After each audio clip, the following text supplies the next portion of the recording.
Veliki pozdrav svima, ja sam Sarpi, vi ste na kanalu Sarpi TV i evo ispred nas je Xiaomi 17 Pro. Izašao 25. septembra samo u Kini, da li će se pojaviti na globalu, to je već neka druga priča, neki kažu da, neki kažu ne, ali nećemo o tome. I prvo što krenemo, želim sve vas da pozovem, ne bilo vam teško, samo svaki 10. jedva lupi like.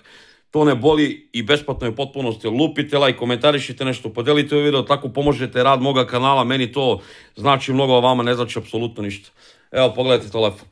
192 grama je težak.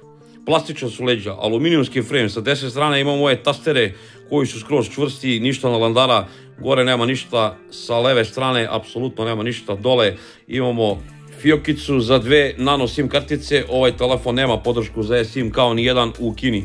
Ekran je LTPO AMOLED 120 Hz osvježavanja, Dolby Vision, HDR, Vivid tehnologija HDR 10+, 6,3 inča, 1220x2656 piksela, 19,5:9 i ono stranica, 464 otprilike PPI, 2160 Hz je PVM, 3500 nita u piku.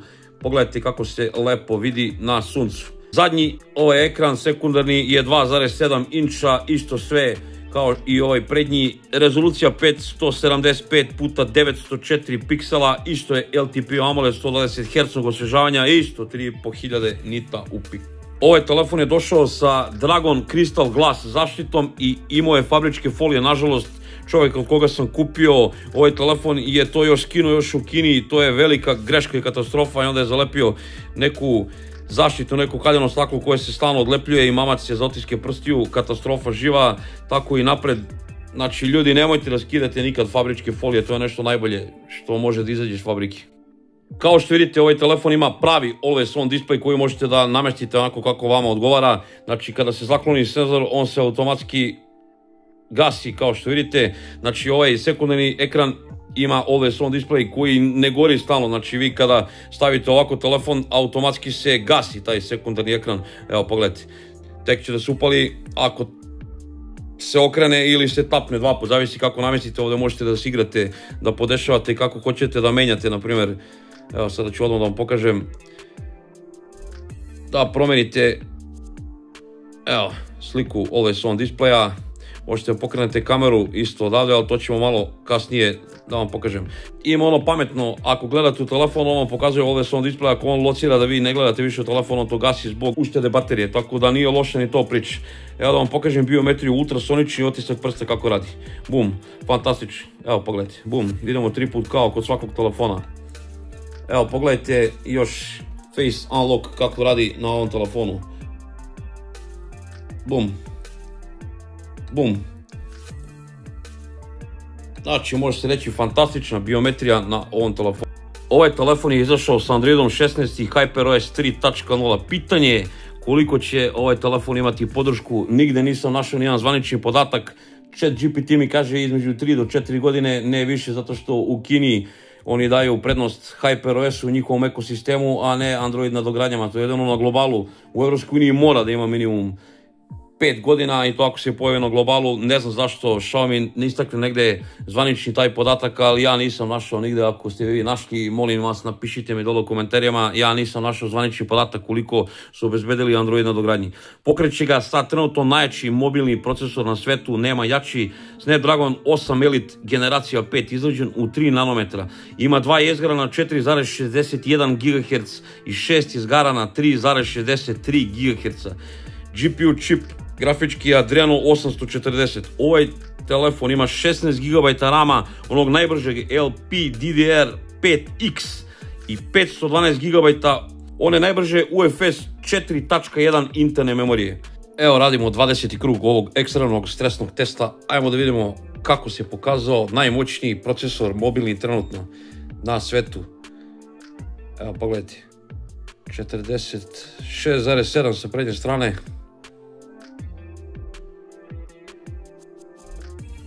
Nema visokih mnogo temperatura. Sad ćemo da sačekamo rezultate.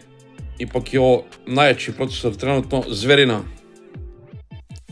Evo upravo završava, onako poprilično je toplo u ruci. Pogledajte te brojke, stabilnost 73,8. Nema laži, nema prevare. Evo, pogledajte, brojke Antutu testa. Skoro 3,5 miliona. Nema 4 miliona kao što piše svašta po internetu. Na internetu, boga mi, svašta piše. Evo, pogledajte. Temperatura je za ovih nekih 10 minuta otprilike išla 16,1 stepen gore. Baterija išla 7% dole. Evo, pogledajte. I brojke Geekbencha 6. Monstruozne brojke, šta vam kažem. Ovaj telefon ima stereo zvuk. Sada ćemo pustimo nešto da vidite kako se čuje. Evo, pogledajte kako radi ova autorotacija, brzi kao munja. Znači, stereo zvuk, Dolby Atmos tehnologija, Hi-Res, wireless audio, Snapdragon sound. Evo, povećamo do daske. Gore slušalica poziva, nažalost.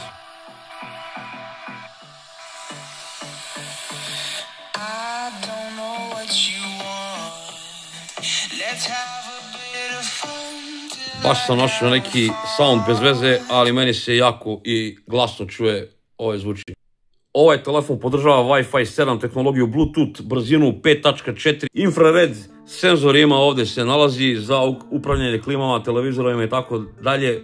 USB Type-C je 3.2, konačno kod kineskih telefona, display port podržava OTG podršku. Proximity fantastično radi na ovom telefonu i podržava onu ultra wide band podršku za komunikaciju bežičnu između Xiaomi telefona. Ovaj njegov HyperOS 3.0 ima one duple tapove za paljenje i gašenje ekrana, ne morate da postavljate one glupe widgete. Ima spuštanje sa pola ekrana kontrolnog centra, swipujete vamo da pročitate notifikacije, sve može da se podesi, iako i kineski ROM nema kašnjenja nikakvih notifikacija, to je vrlo prosto namestiti kod ovog telefona. Znači kad kupite ovaj telefon nemate Play Store, ali vrlo lako dođete do Play Store, znači samo omogućite Google Framework u samom telefonu i instalirate Play prodavnicu i možete skinete šta god vam treba. Jednostavno ima dosta bloatware onih kineskih aplikacija, ali sve to uglavnom može da se obriše bez ikakvog problema ili da se disabluje. Nema one Google vesti sa leve strane, jednostavno to nisam probao da li može da se namesti, nije mi to toliko bitno. Ima ovaj pametni sidebar sa strane, velike i male foldere, sve na njemu radi brzo, munjevito, fluidno. Ja nemam stvarno zamerku za ovih 5 dana korišćenja ovog telefona, sem da kažem da je fantastičan, brz kao munja.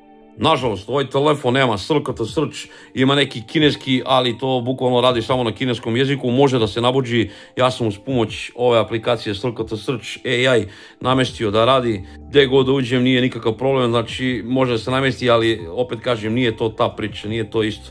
Evo pogledajte, znači malo to drugačije izgleda, može da se namesti i na drugačiji način, ali opet nije to kao kod globalnih ROM-ova. Ovaj telefon ima duple aplikacije, ima onaj dupli prostor, evo sada ću vam pokažem kako se on aktivira, evo pogledajte, znači bukvalno imate dva sistema u jednom telefonu, znači ovo vam je za kamenjarke, možete da instalirate ovako neke aplikacije, Tinder, Boo i tako neke stvari, Instagram skoro drugačije, onda dođete kući lepo i prebacite sa drugim prstom, znači onaj pravi prostor. Ovaj telefon je inače prepun opcija, evo kad spustite kontrolni centar možete namestiti ovaj točkić za settings gdje god hoćete, meni ovdje jako zgodno da bude dole, a neko na većini Android telefona je skroz gore i opet je to problematično, znači ući u postavke, u postavkama zaista imate da štelujete šta god vam odgovara, znači sve i svašta, prepun je opcija i njihove veštačke inteligencije, nažalost, koja radi samo na kineskom jeziku. Pa vam je zato neću ni pokazivati i morate biti ulogovani na mi nalog, ja to nisam hteo da koristim zato što ne poznajem kineski jezik. Inače moram da napomenem da ovaj telefon ima Band 20, iako ima kineski ROM i napravljen za Kinu, znači nikakvih problema nećete imati ako ga kupite ovdje kod nas u Europi što se tiče 4G mreže. Mnogi se pitaju kakva je baterija na ovom telefonu. Silicon carbon baterija od 6300 mAh podržava 100W brzo punjenje, Power Delivery 3, QC3+, i 100W PPS, to su te neke tehnologije punjenja, 50W je bežično punjenje, 22,5W je reverzibilno bežično punjenje. Nažalost, Xiaomi telefoni su onemogućili opciju da vidite screen on time na samom telefonu, ne znam zašto je to tako, ali jednostavno ne postoji da nađete u samim opcijama da vidite koliko ste napravili screen on time-a.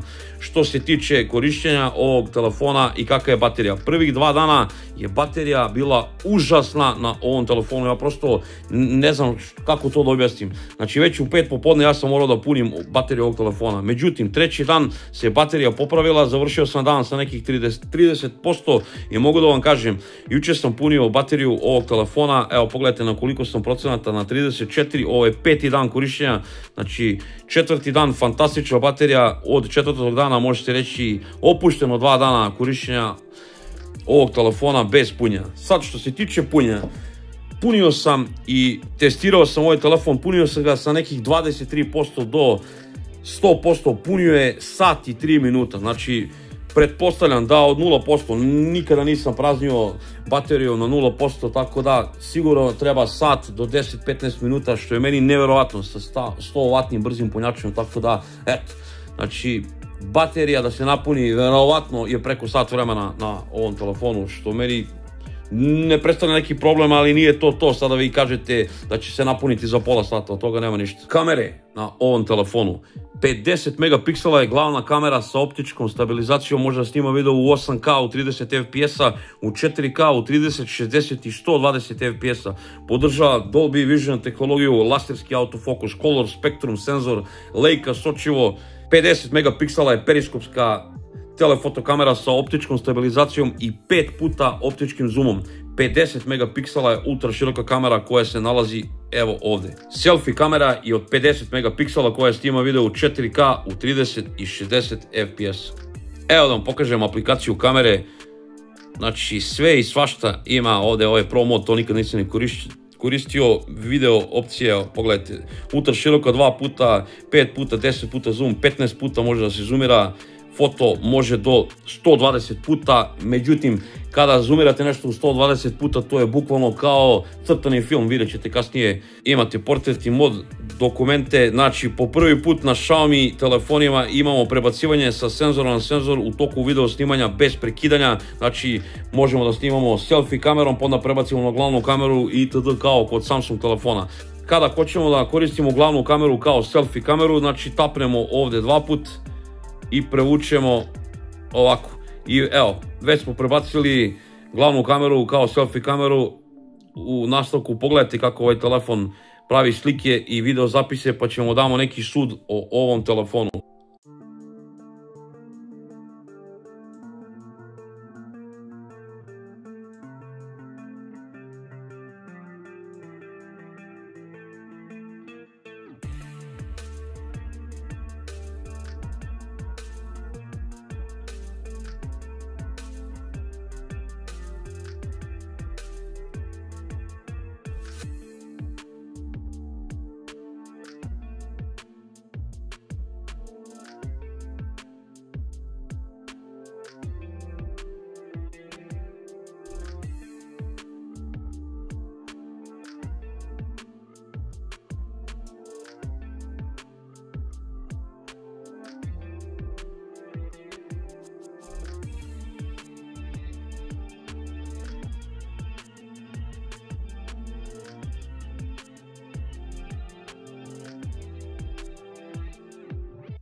Video snima Xiaomi 17 Pro. Njegovom glavnom kamerom 4K, 30 fps-a, noć, teški uslovi, kao što vidite ovdje kod mene u Bangladešu. Naravno svako večer krene magla, smokčina. Eto, zašto zovem Bangladeš? Zato što je pravi Bangladeš. Ovdje ljudi lože papuče. Evo da vidite, prava noć. Ajde malo proštamo. Pogledajte ove moje ružne svetiljke. Pogledajte, autofokus. Evo, prebacimo ultra široka kamera. Pa 2 puta zoom. Pa 5 puta zoom. Pa 10 puta zoom. Sad ću da stanem. Pa da zoomiramo koliko može. 15 puta zoom. Pa ponovno glavna kamera. Sad malo ja.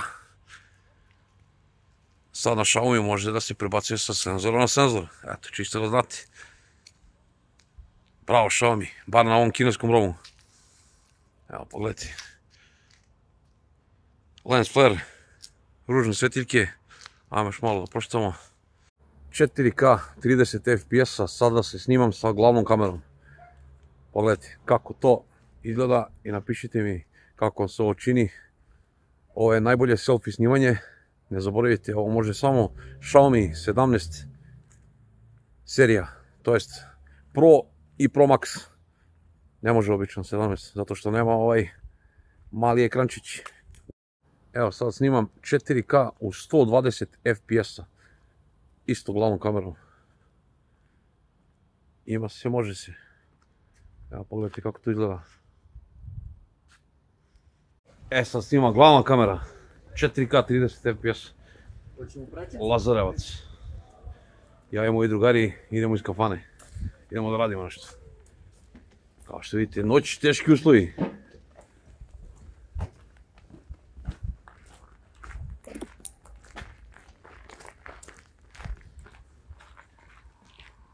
Snima Xiaomi 17 Pro. Ja i moj kolega. Dan, lepi uslovi.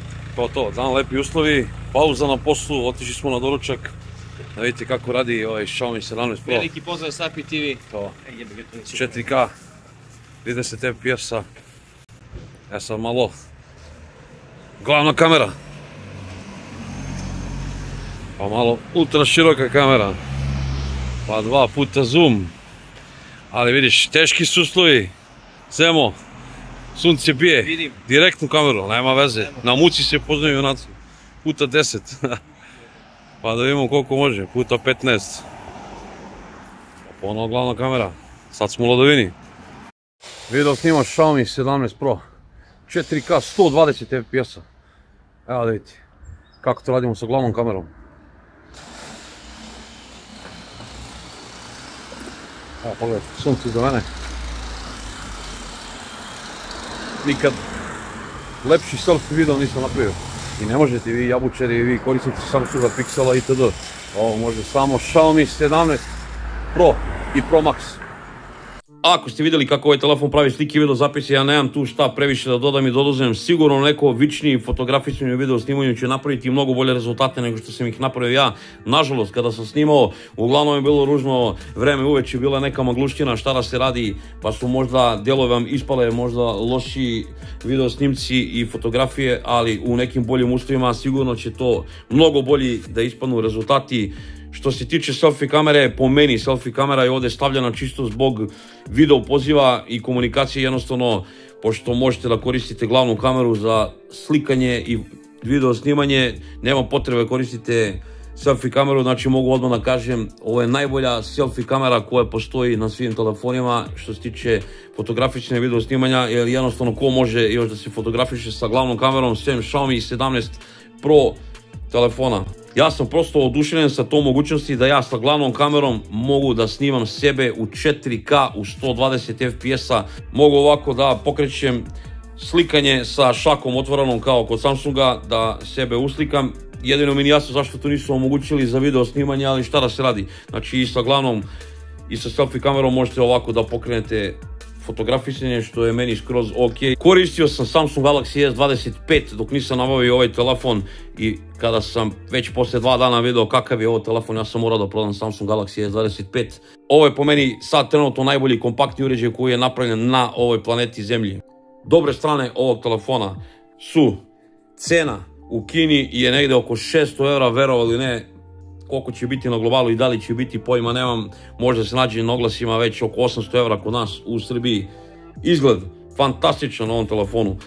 Izrada je odlična, sem ovih plastičnih leđa, međutim po prvi put da meni ne smeta ova plastika zato što mi je onako lepa pod prstima, kad pipam meni je to fantastično, uopšte nemam taj trip da mu treba staklo, ali opet bih volao da su staklena leđa, to je neki moj trip. Kamera je fantastična, baterija i punjenje ovog telefona, šta da kažem, hardware, najmoderniji mogući, najbrutalniji hardware što se tiče procesora i brzine rama i interne memorije, znači fantastičan telefon koji verovatno godinama ćete moći da koristite bez da štucne. Sad, koje su loše strane ovog telefona? To je taj kineski ROM. Znači, kineski ROM nije za svakog, jednostavno treba da se cimate većina ljudi neće da se cima uopšte i razumem to u potpunosti, znači morate da se cimate, da namestite te neke stvari, da vam ne kasne notifikacije, da podesite circle search, iako nikada neće da radi kao što treba kao kod telefona gde je to fabrički ugrađeno. To mi se jednostavno ne sviđa na ovom telefonu, nema eSIM.